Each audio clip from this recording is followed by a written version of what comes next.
So hello and welcome, I'm Frederick Dunn, and this is The Way to Bee. Today, we're doing a follow-up.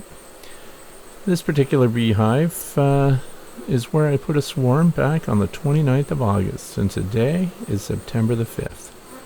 And in order to keep them from leaving, because the queen kept coming out, going back, coming out, the swarm actually flew away and then came back, landed on the hive again, but because the queen would not go in, the rest of the swarm wouldn't go in either. So what we did, we took a queen isolation cage, which is pretty much just a queen excluder that goes around a single deep frame, and we put the queen in there on the frame, closed it up so that she could begin laying on that deep frame that already had drawn comb, and the worker bees can come and go right through the grid just as they would a queen excluder. So this confines the queen to a single frame, and we're doing a follow-up today to see if she's been laying, if she's been doing what she's supposed to do, or if she got out of it.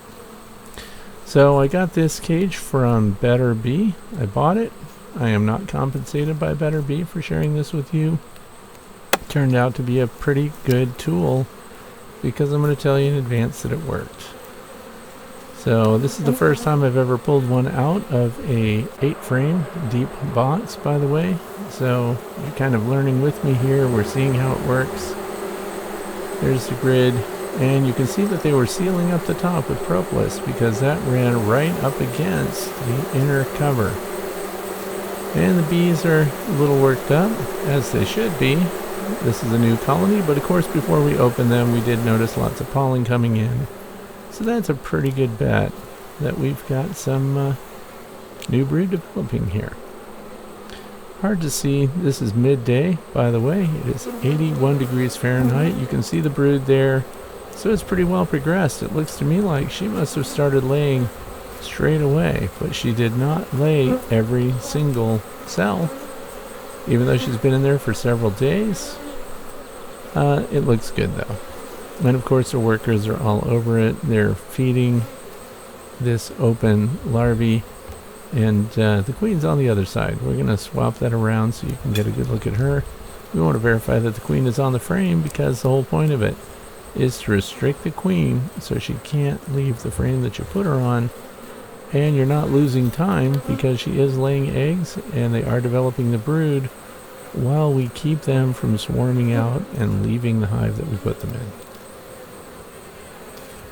Hard to see, but there is lots of larvae there. We flip it around here, and there's the queen right in the middle of the frame. You can see her because she has a bright golden abdomen, nice and plump. She's laying a good pattern, by the way. There's a very predictable progression. She started laying in the middle of the frame near the top, and that's where we find the older open broods. We're going to put her back in the same orientation that the frame was when we took it out.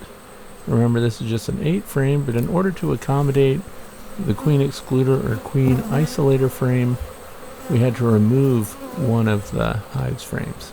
So now we're going to put that back, but we're not going to change the order, so we're going to slide over the one here that's on the end, put that in the number 7 position, and then we're going to bring in another frame and install that in the 8th frame position. So it's pretty safe to say that this colony is established now. I think they're going to stick around because few things anchor a swarm better than to have brood. And so now we have a way to control the queen, keep her on a frame until the brood is established, and also it lets us know if the queen's fertile or not. If she was not a fertile queen, we wouldn't have any eggs or larvae on that frame at all, and then we would have a chance that we've got a virgin queen in the swarm. But it was a large swarm. You can see they're heavily populated here. I was 99% sure that we had a laying queen, and we do. If we didn't, it's very important to get that frame and get that queen out of the isolation cage within a few days because she needs to fly out and complete a mating flight. That's not the case here, but that's something you have to be concerned about if you're going to close her up completely with a queen excluder system like this. So we put that frame in, wooden frame, and plastic heavy waxed foundation on the bottom of it. We just took the cage out, and it is important to lay it against the hive in direct contact with the front of the hive or the side, so the bees can just walk up and walk in. Now keep in mind, every worker that we're seeing here is capable of flight. They have all been outside. That's how we collected them in the first place, remember. And none of these bees have emerged from this queen in this hive yet. And that's because she's only been there since the 29th of August, and today is September the 5th. So even though they can fly, notice that they prefer to follow the pheromones around, and they're going to leave this queen isolation cage and go right up and in the hive. So pretty simple, and it's interesting to see how much of that they put propolis on. They seem to work around the tops and the ends. I see they started to build some beeswax there, and it is kind of interesting. And the top is open at the ends, but once you put it inside on that rabbit joint there, it closes up the ends so the queen can't go out through the end of the frame. They do have another queen introduction cage that is not available yet in the United States, but I noticed that the way the cover's made, the ends are closed up and the queen can't get out even if that entire cage system were out of the hive. So you can see they're flustered here. They're all fanning their Nasonov glands. They're recovering any of the hive mates that are outside. Meanwhile, production goes on as usual. You can see all the pollen coming in, a variety of different colors. We're at the peak of a nectar flow right now. Almost every hive in my apiary is bearding heavily. That's because they have nectar inside that they're trying to dry out, and they're keeping surplus workers out of the way while they do that. So we've got a new colony here. What happened to the colony? What happened to the hive in the past? Well, they lost their queen. And so this was a colony of bees that was down to what we would call a skeleton crew. They were incapable of reproduction anymore. There were no laying workers. That's good news. But if there had been, putting a queen in on a frame like this would have kept her from taking off, from absconding with all the other bees. Sometimes if there are situations like laying workers, they can be ornery towards newly introduced queens, but this one came with a whole swarm. So when they're overwhelmed like that, pretty much the laying workers, if there were any, would just stop laying. Or if they did continue to lay while the queen was present and she's laying, workers from her swarm would just consume those eggs. It's called policing. And the interior of that cover, they propolized that full length. That was interesting too.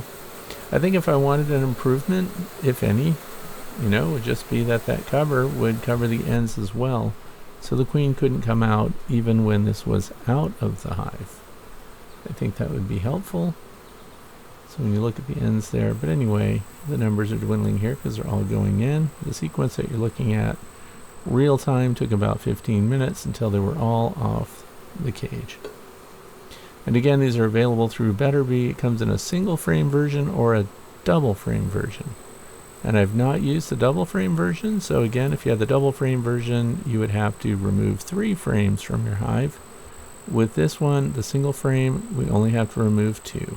Standard Langstroth deep frames, of course, because it handles a deep frame. It would handle a medium also, but you do have to put it in a deep box. So if you've got nothing but medium frames, you'd have to get the medium version, and they sell that too.